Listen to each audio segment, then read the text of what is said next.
Hai dok, pagi. Pagi. Suara aku dengar ya, Pagi. Ji? Dengar-dengar dok. Oke. Apa kabar? Aduh, udah lama gak ketemunya di Zoom. Puji Tuhan, lebih dari 10 tahun kayaknya ya dok. Alhamdulillah ya, sehat-sehat ya. Makin sehat, makin Puji Tuhan. keren ya, Ji. Aku hebat. Eh, ya makin tua harus mawas diri sih dok. Sama ya, Ji. Dokter Sama. gimana kabarnya dok? Lama Aku sekali kita nggak ketemu. setahun yang lalu, mungkin karena kita udah lama ketemu ya. Aku nggak tahu dulu gimana yang lebih dari 10 tahun. Tapi pokoknya setahun yang lalu aku di puncaknya berat badanku seumur hidup. Really? Ya, Berapa tuh dok? hampir pecah 90, What? 89. Yes. Normalnya Dan berapa? 70-an lah ya? Atau ya 60-an? kalau berat badan ya, berat badan. Dan tensiku itu 150 per 90. Dan aku nggak sadar aku tensi aku segitu. Tahunya waktu di apa namanya itu waktu divaksin. Bahaya ini kayak gini. Makanya dari situ aku baru mikirin, nah aku bisa turun 20-an kilo setelah itu. Jadi setahun yang lalu sampai sekarang aku beda 20-an kilo. Kalau mungkin Angie, Wow. karena kita nggak pernah ketemu ya. Jadi kira-kira gitulah, mulai perhatiin gimana cara lifestyle yang bagus untuk kesehatan. Terus aku mulai menularkan itu ke semua orang, termasuk ke orang tuaku. Nah itu yang paling susah, orang tua justru. Betul. Oh, iya. Betul banget. Saya juga masih PR banget di circle keluarga deket ya. Benar. Nih, aku punya cerita sih. Yes. Jadi aku ada ketemu saudara deket lah ya. Aku udah suruh kayak, ayo dong gitu, ayo olahraga, mulai olahraga. Karena beliau ini ngeluh kayak lututnya sakit, pinggangnya suka encok gitu. Ayolah olahraga gitu. Karena itu terjadi di aku gitu. Dulu dikit-dikit ngangkat sedikit cedera. Misalnya kayak ngangkat galon langsung encok gitu. Terus begitu rutin olahraga, ya mungkin karena ototnya makin kuat, jadi nopangnya juga makin masif ya.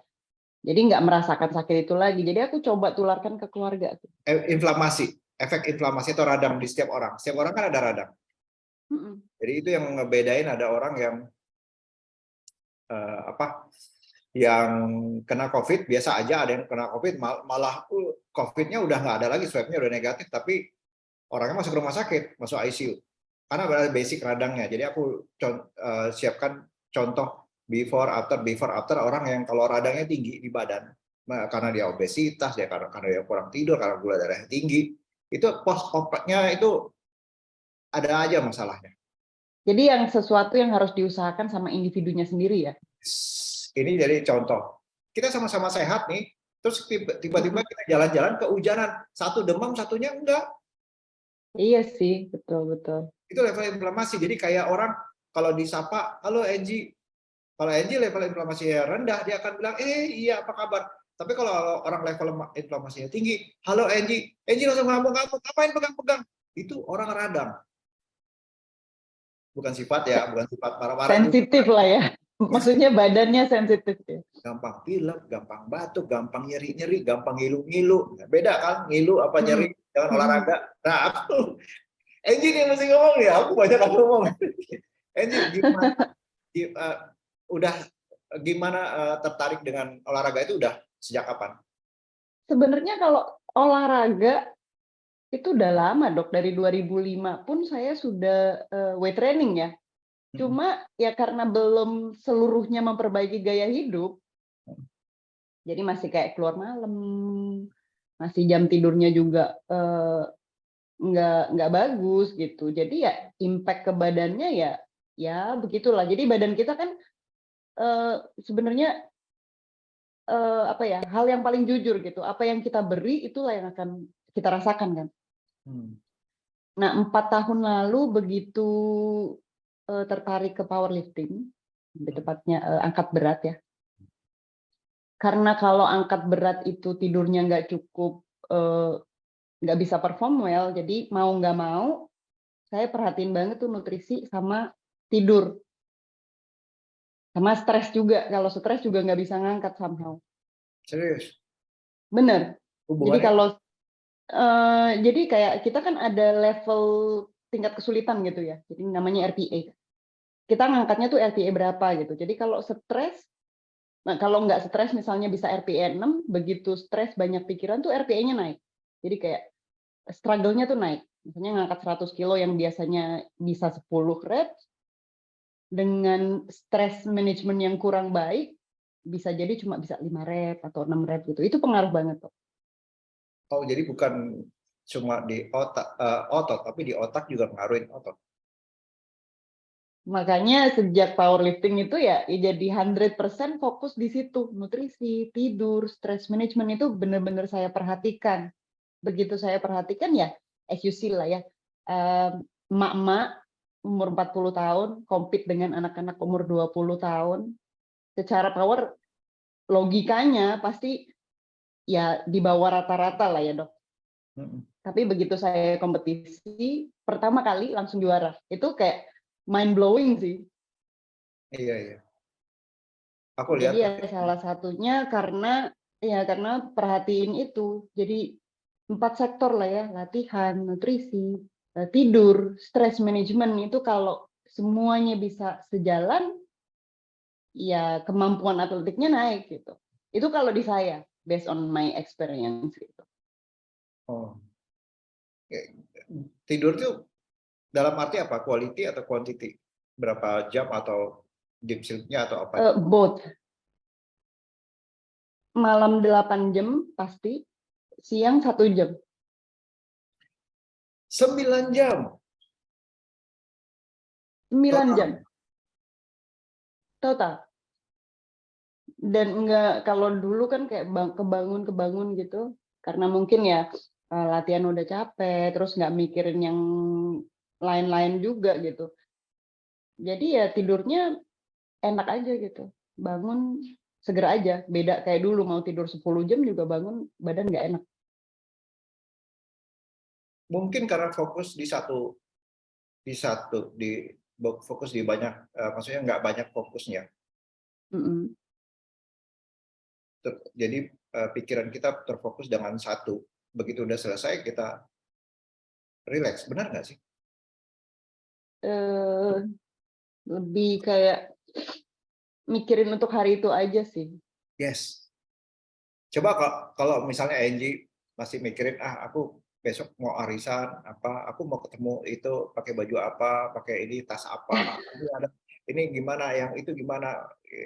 Jadi banyak yang dipikirin gitu. Mungkin kalau udah selesai, tugas saya selesai, jadi lebih enak tidur. Benar nggak itu stress management seperti itu atau gimana? Ada hubungan tidurnya lebih panjang bikin stresnya rendah, atau ada hubungan stresnya direndahkan bisa, jadi bisa tidurnya panjang? Stresnya direndahkan, tidurnya lebih berkualitas. Itu kalau di Caranya saya sih. gimana? Caranya gimana? Caranya ya lebih fokus ke hal yang bikin self improvement aja. Kayak contohnya, dulu kan saya sosial banget nih. Tapi kan saya harus pilih kehidupan saya sebagai atlet atau kehidupan saya sosial, ya kan? Nah karena ya saat ini saya lebih suka di bidang angkat beban, jadi ya saya mengorbankan kehidupan sosial saya, which is sebenarnya it's not a big deal gitu. Sama teman-teman masih bisa kok keep contact walaupun nggak ketemu gitu. Dan mereka ngerti, teman yang baik akan mengerti. Jadi begitu saya nggak punya kehidupan bukan nggak punya sih ya, membatasi diri untuk hal yang menurut saya kurang begitu relevan sama hidup saya. Jadi stresnya berkurang. Tapi itu juga mungkin yang 4 hal tadi itu yang bikin nggak bisa sendiri-sendiri kali ya.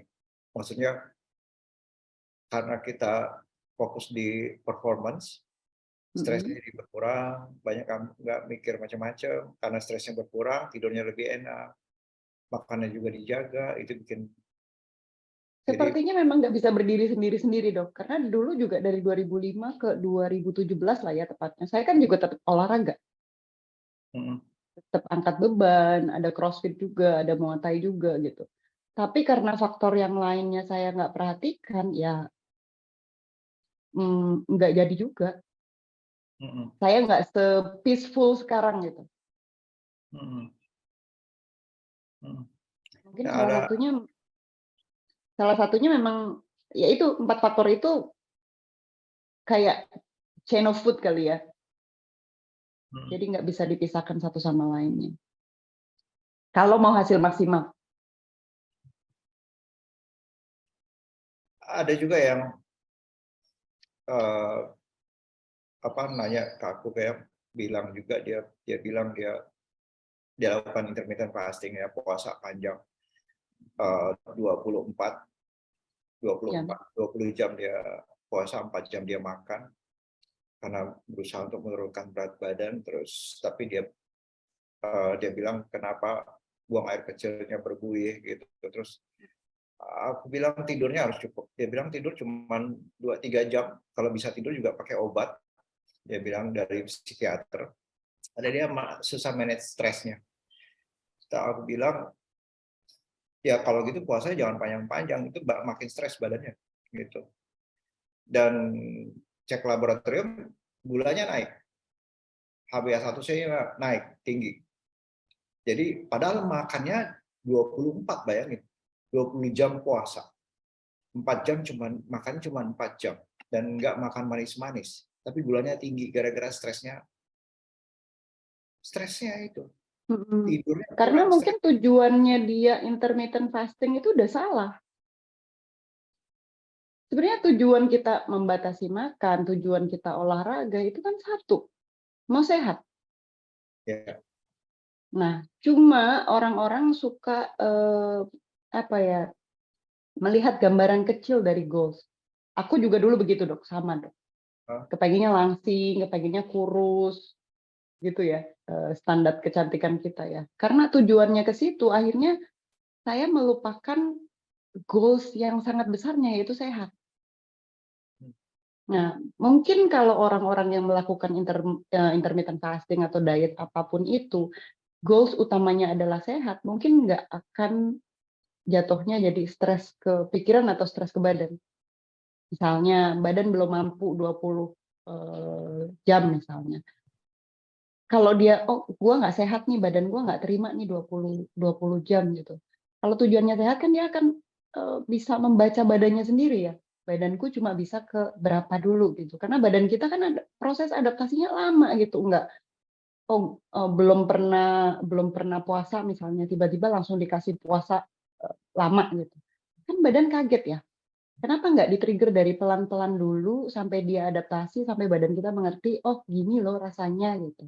Then continue to the next step. Itu yang orang-orang suka lupa karena semuanya mau cepat, mau kurus cepat, mau sehat cepat, which is itu nggak ada sebenarnya kan, Dok. Kalau cepat banyak yang dikorbankan. Yeah. Itu kalau menurut pandangan saya sih, Dok. Yang orang-orang suka lupa adalah mau cepet-cepet tapi nggak sustainable. Dan badan kita harusnya pinter gitu. Badan kita tuh kasih signal kayak this is not right for you gitu, kayak tidur terganggu atau mungkin konstipasi atau mungkin kulitnya kering gitu. Itu kan sebenarnya signal dari badan yang kita cenderung ignore. Yeah. Nah, mungkin itu campaign yang harusnya orang-orang sounding ya. Ya. Kadang-kadang memang ya itu ujung-ujungnya minta obat kan. Ya. Kulit saya kering nih, jerawat terus. Ini yang bagus apa? Skincare yang bagus apa gitu. Padahal mereka nggak mikirin dari dalam. Gitu. Betul. Nah, untuk kalau Angie ya, mana duluan? Manage stres duluan, olahraga duluan, atau untuk mengurangi untuk mengurangi stres, lebih ke olahraga atau lebih ke tidur? Apa duluan yang dikerjakan? Tidur. Atau stresnya langsung gitu, jadi berdoa apa psikiater atau apanya gitu? Jadi gini, saya ini kan orangnya suka overthinking ya, Dok. Semuanya suka overthinking. Nanti 10 tahun kemudian bagaimana hidup gua, 20 tahun Masa kemudian sih? bagaimana hidup gua. Iya, Masa iya, sih? iya. Banget, Kayaknya banget, orangnya banget. relax gitu. Sekarang dong. Ya, terus? Untungnya nemu pasangan itu kan kebetulan dia emotional intelligence coach ya. Bukannya dia Nah, humoris jadi ya, kalau nggak salah. ya dia humoris tapi kalau ngomong itu benar-benar yang straight to the point gitu. Oke. Itu pawang saya sih, Dok. Salam ya. Udah lama nggak ketemu, salam. Terus? Pawang stres saya sih, Dok. Jadi kalau saya udah mulai nggak on track gitu, pasti dia tahu ada something wrong with you gitu. Biasanya kita jalan muterin komplek itu untuk ya curhat, sesi konseling. Dan itu almost setiap hari konseling karena bininya memang gampang stres. Dia selalu bilang, kamu nggak bisa perform well kenapa? Kamu nggak bisa tidur kenapa? Yang dipikirin apa gitu. Jadi sumber masalahnya dulu yang dicari, harus diurai. Bukan di solve ya, Dok. Kalau kita punya pikiran aneh-aneh di solve kan ya perlu proses panjang, tapi kalau menurut dia itu diurai dulu. Kita cuma butuh didengarkan apa sih yang ada di dalam pikiran kita.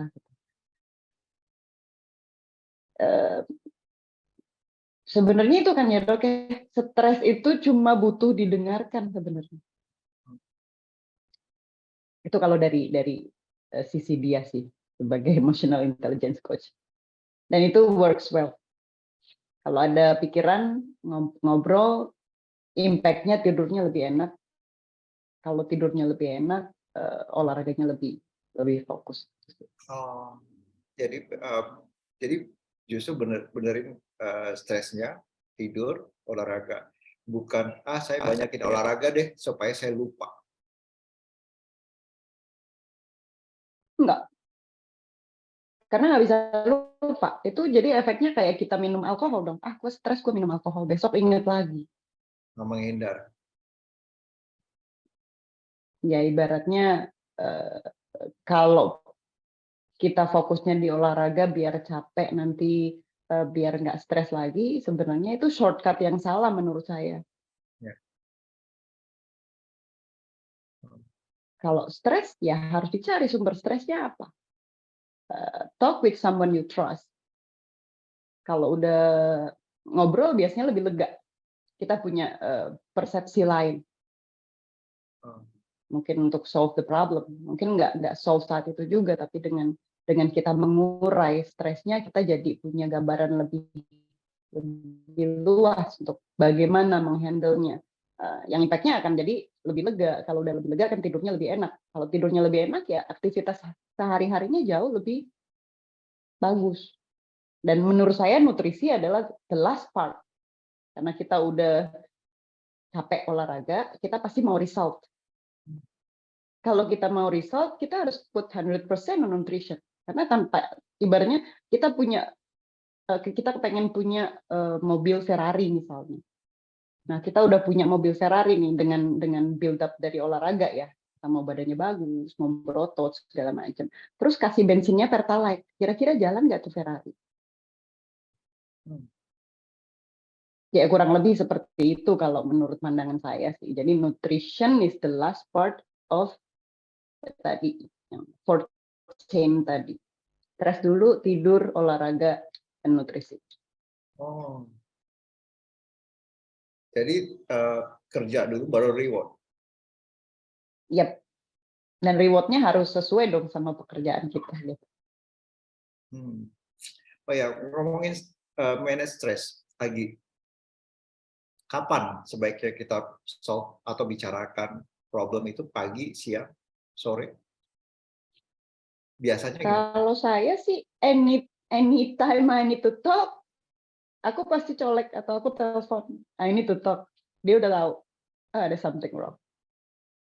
Nah, Ya soalnya mungkin orang beda-beda tipe ya, Dok. Ada orang yang bisa hold the thought lebih lama. Kalau saya memang tipenya yang kalau lagi ada pikiran aku harus ngomong right away. Iya. Kadang-kadang ya itu tadi ada problem dibawa tidur, ya susah tidurnya kan. Mhm.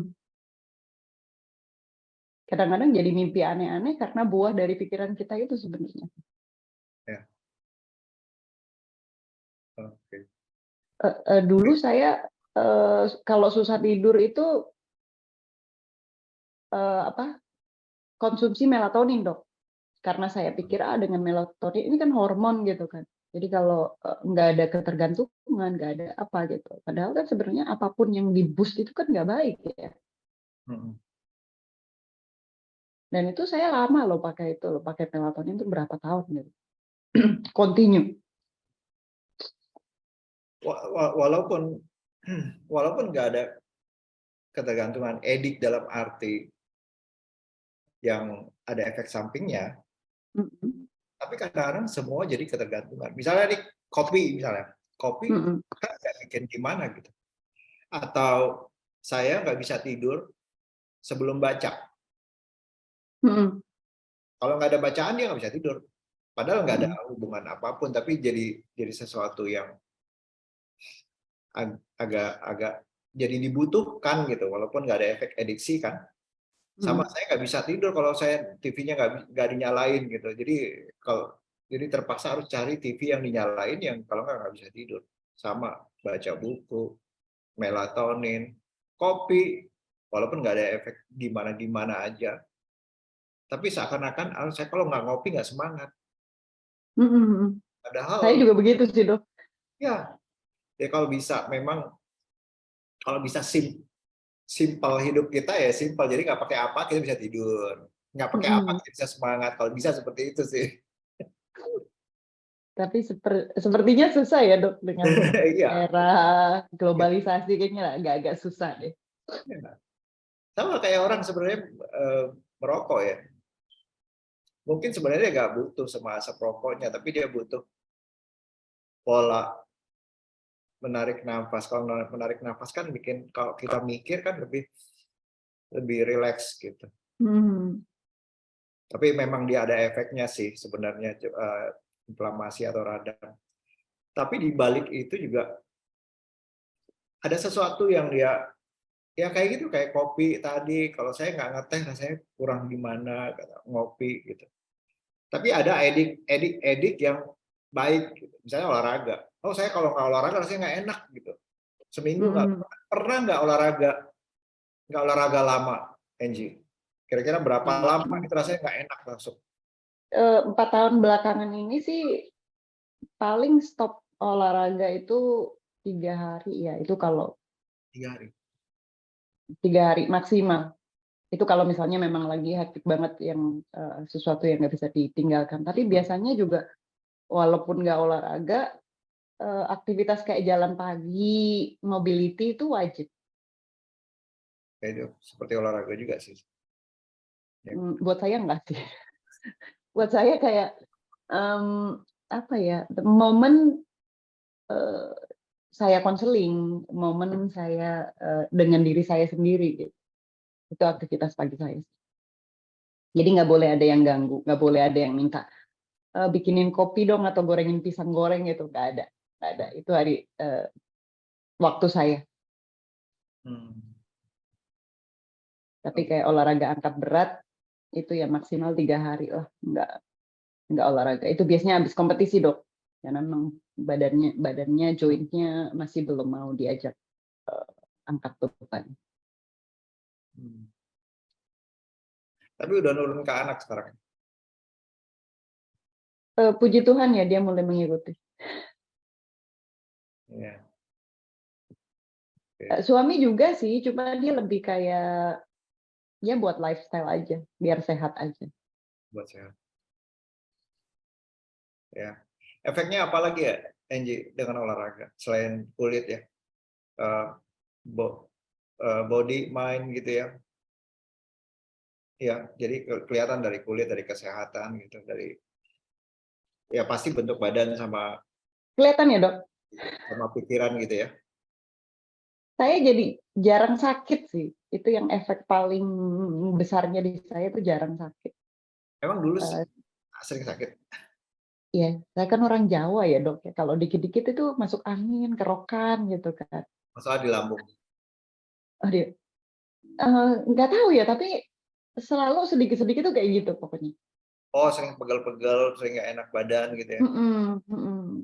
Nah sejak itu hampir nggak pernah ya.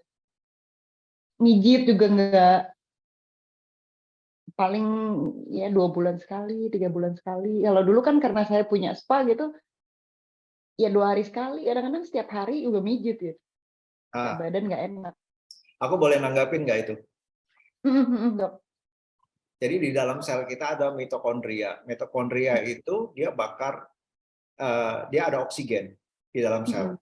Dia untuk bakar energi kita pakai mitokondria. Dan dalam sel itu mitokondria nggak cuma satu, ada banyak mitokondria. Jadi kalau ada karbohidrat, ada glukosa, ada gula, ada protein, ada lemak, dia bakar dari mitokondria menghasilkan energi ATP yang gede. Jadi kalau kita jalan, kalau energi angkat beban gitu kan, pakai mitokondria. Tapi pada saat oksigen kita berkurang di dalam sel, Mm-mm. biasanya tuh di angkatan terakhir tuh Enji. 1, Mm-mm. 2, 3, udah mulai berat tuh. Nah itu oksigen udah berkurang. Nah metabolismenya pakai anaerob. Jadi Apa itu dok? nggak lewat mitokondria. Kalau mitokondria kan aerobik, jadi Mm. pakai oksigen. Jadi lewat di luar mitokondria metabolismenya, sitoplasma namanya. Mm-mm. Dia menghasilkan asam laktat. Mm-mm. Jadi kalau kita bergerak, jalan, lari yang santai-santai atau ngangkat yang Mm-mm. ringan-ringan, kita pakai mitokondria energinya. Mm. Tapi kalau yang sampai di saat yang berat banget, pegel banget, kita pakai sitoplasma. Hasilnya asam. Karena asam sakit. Mm-mm. Makanya kita stop. Stop sakit gitu kan. Kita relax lagi, terus kita ngangkat lagi pakai mitokondria lagi. Tapi begitu di angkatan terakhir, enggak, oksigen udah nggak ada lagi, pakai sitoplasma, asam, nyeri. Nah, sering nyeri, apalagi kalau jarang olahraga kan, Angie. Jarang olahraga kan orang Mm-mm. habis olahraga terus besoknya pegel-pegel. Mm-mm. Kenapa? Karena dia nggak banyak pakai mitokondria. Kok nggak banyak pakai mitokondria? Karena mitokondrianya nggak banyak. Mm-mm. Sehingga benar-benar pegel. Nggak usah kan angkat berat. Jalan kayak biasa aja pegel-pegel, pengen dipijit. Mm-mm. Mm-mm. Jadi apa yang kita Angie kerjakan dengan lifestyle yang sekarang itu memperbanyak mitokondria. Sih. That's why nggak gampang pegel ya dok. Itu teorinya. Tapi malah saya nyari pegelnya gitu. Ya pegelnya susah kan? Susah tidak? Susah. Sekarang udah nggak ada DOMS, nggak ada pegel-pegel gitu, kayak kemana nih pegelnya? Kok nggak pegel gitu? Padahal Masih aja. kangen ya. Kangen dikit. Walaupun kita tahu itu bukan ukuran efektivitas olahraga kita, tapi karena mungkin awalnya kita kalau pertama kali olahraga itu pegel, jadi itu yang kita cari. Kita pikir itu efektif, padahal sebenarnya enggak juga.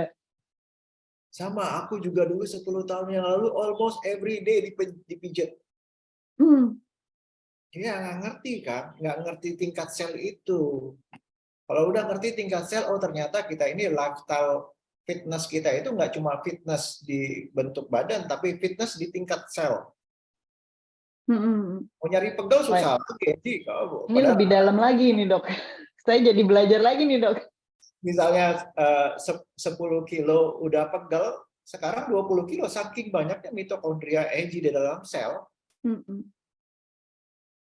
susah mau pegel, gimana mau carinya gitu. Karena yang tadinya 10 kilo terus lari ke asam laktat, ini 20 kilo aja belum lari ke asam laktat, masih gampang kata ototnya. Iya sih, betul dok. Itu efeknya banyak sekali. Dengan banyak mitokondria, berarti oksigenasi di sel kita tuh banyak banget. Sehingga jadi jarang hipoksia, jarang kekurangan oksigen di dalam sel. Nah, apa yang terjadi kalau kita kekurangan kekurangan oksigen di dalam sel? Sel kita kan akan bereplikasi, Angie. Bikin sel Ya, baru, Dok. sel baru. Kalau misalnya bukan pabrik mitokondria kayak kompor lah, dia mengolah. Kalau dia kekurangan oksigen, dia bisa salah bikin sel yang kita sebut kanker. Nah, kenapa sih terjadi kanker? Jangan-jangan ya udahlah turunan gitu. Jadi kita pasrah kan. Tapi sebenarnya ada teorinya kenapa terjadi kanker, karena adanya hipoksia di dalam sel. Makanya udah yang Angie udah kerjakan, tidur cukup, oksigenasi karena olahraga, itu banyak banget manfaatnya. Nggak cuma masalah badan aja, orang mikir badan. Sebenarnya sel, dari tingkat sel. Tapi memang tahap awal orang mau olahraga itu kan lebih ke fisik ya, Dok. Sepertinya butuh waktu lama atau knowledge lebih untuk sampai di tahap olahraga untuk sehat. Memang orang bilang aku olahraga buat sehat, tapi 99% saya yakin alasan utamanya adalah fisik. Ya. Ya. Untuk mengerti bahwa olahraga itu jadi satu kebutuhan akan kesehatan, itu perlu proses panjang sepertinya, Dok. Jarang orang pengen fisik baru sehat. Tapi nggak tahu ya, mungkin dari usia juga ya, Eji. Benar-benar pemikiran Eji, aku baru juga mikir. Iya benar juga ya. Mungkin di usia berapa ke bawah orang mikirin fisik. Tapi kalau di usia berapa ke atas orang mikir, ya udahlah yang penting sehat. Benar nggak sih? Ngomongnya seperti itu, tapi tetap yang dikejar fisik. Ngomongnya iyalah aku kesini biar sehat gitu, tapi ujung-ujungnya aku kepengen six pack. Aku kepengen bahu bulat. Ya, seperti itu sih, Dok, yang terjadi rata-rata seperti itu. Tapi yang udah olahraganya untuk sehat kayaknya bisa dihitung dengan jari deh. Memang maksudnya yang datang setiap hari emang mau rewardnya itu sehat itu nggak banyak. Itu yang saya lihat di gym ya.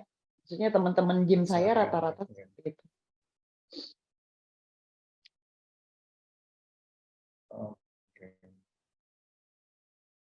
Nah, kalau mengenai makanan, ada nggak kalau Angie mengenai makanan, ada nggak superfood yang harus ada di makanan? Protein. Karena memang kebutuhan protein saya itu saya takar di 2,2 berat badan. 2,2 gram per berat badan. Jadi kalau nggak ada protein ya susah ngejarnya kan. 2,2 kali berat badan itu banyak loh, Dok. Saya 55 kilo berarti 110 gram protein minimal. Nah, karbo biasanya saya hitung cycle-nya. Jadi saya cenderung makan karbo di pagi hari karena saya mau melakukan aktivitas kan. Saya butuh bensin, jadi bensinnya saya maunya langsung pakai. Nah, kalau malam saya cenderung protein aja. Sama fiber lah ya. Ada suplemen nggak yang penting? Suplemen nggak.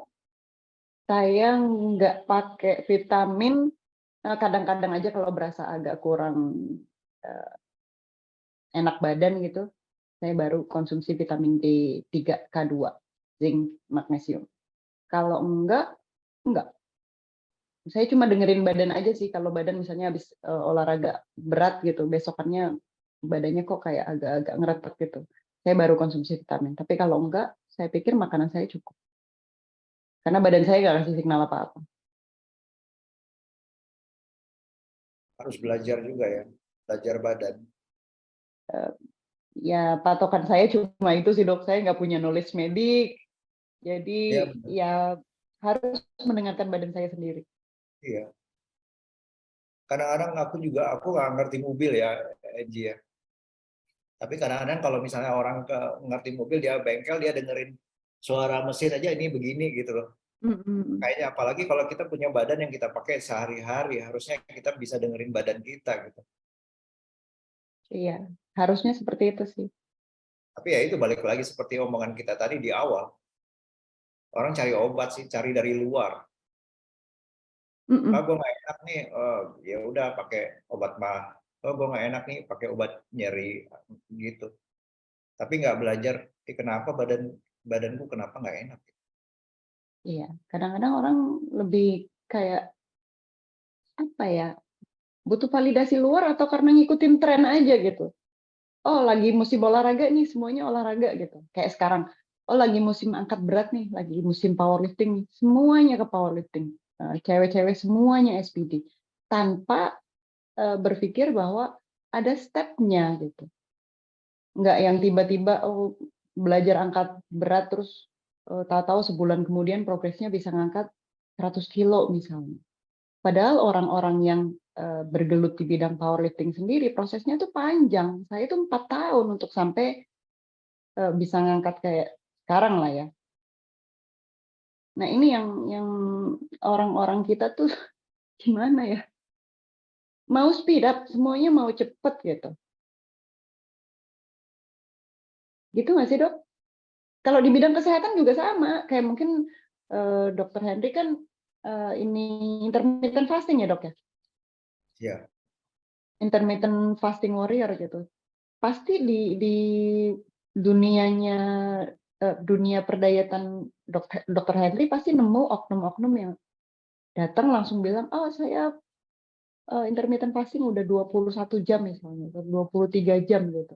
Tanpa melalui proses yang panjang, tanpa melalui proses pengenalan diri lah. Yang akhirnya begitu nemu masalah, nanya lagi, wah intermittent fasting nggak bener nih. Saya diet kok jadinya begini gitu loh. Padahal sebenarnya mungkin bukan dietnya yang salah, bukan olahraganya yang salah. Proses yang kamu speed up itu yang nggak baik gitu. ya, adaptasinya yang salah. Ya, ujung-ujungnya satu lagi balik lagi. Eronya ke pengenalan diri yang kurang tepat. Apa Kayak yang kita olahraga kerjakan? Apa yang kita kerjakan 24 jam? sorry dok. Apa yang kita lakukan selama 24 jam? Bukan cuma diet aja atau olahraga aja. Iya, iya. Ya kalaupun diet juga harus pelan-pelan kali ya Bu. Ya. Prosesnya panjang. Diet harus adaptasi, olahraga harus adaptasi, tidur aja kadang-kadang mesti adaptasi dulu. Iya. Nggak aku pengen tidur 8 jam gitu. Mungkin badan belum yang biasa mungkin aktivitas malam gitu ya, tidur 4 jam terus dipaksa harus 8 jam gitu. Akhirnya jadinya Tidur. ya Iya, malah karena stres nggak bisa tidur jadi malah nggak bisa tidur. bener. Nah, orang kadang-kadang cuma ngejar target, tapi gimana dok, saya mau ngejar target kolesterol turun, saya mau ngejar target berat badan, aduh, yang penting sehat. Nah, yang cepet katanya. Ya, walaupun aku misalnya aku kurang tidur nih, ya banyak pikiran stres, aku nggak fasting loh. Jadi lihat kondisi badan lah ya dok. Karena kurang tidur aja udah bikin radang, kalau fasting juga radang juga. Makanya banyak yang fasting, tapi gulanya malah naik. Malah jarang makan, tapi malah gulanya naik. Radangnya tinggi. Ada pesan nggak? Memang susah nyari. Kadang-kadang dia udah berat badannya udah turun, tidurnya sudah enak, tapi begitu ada problem misalnya di lambung, ada rasa nggak enak, atau dok kalau saya mentok saya nggak bisa turun lagi berat badan. Aku bilang tambahin HSL, hormon sensitif lipase yang motong-motong lemak itu. Caranya gimana? Nggak boleh mager, harus olahraga. Nah itu dok yang saya belum olahraga gitu loh. Ada nggak kata-kata nih maksudnya gimana sih caranya orang bisa mulai olahraga apalagi di usia-usia yang di atas 30-an ke atas 40-an ke atas. Gimana caranya orang bisa mulai olahraga? cara memulai?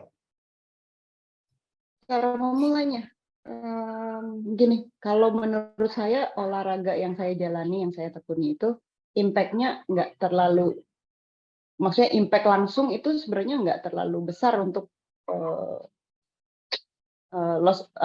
lose fat ya, prosesnya panjang.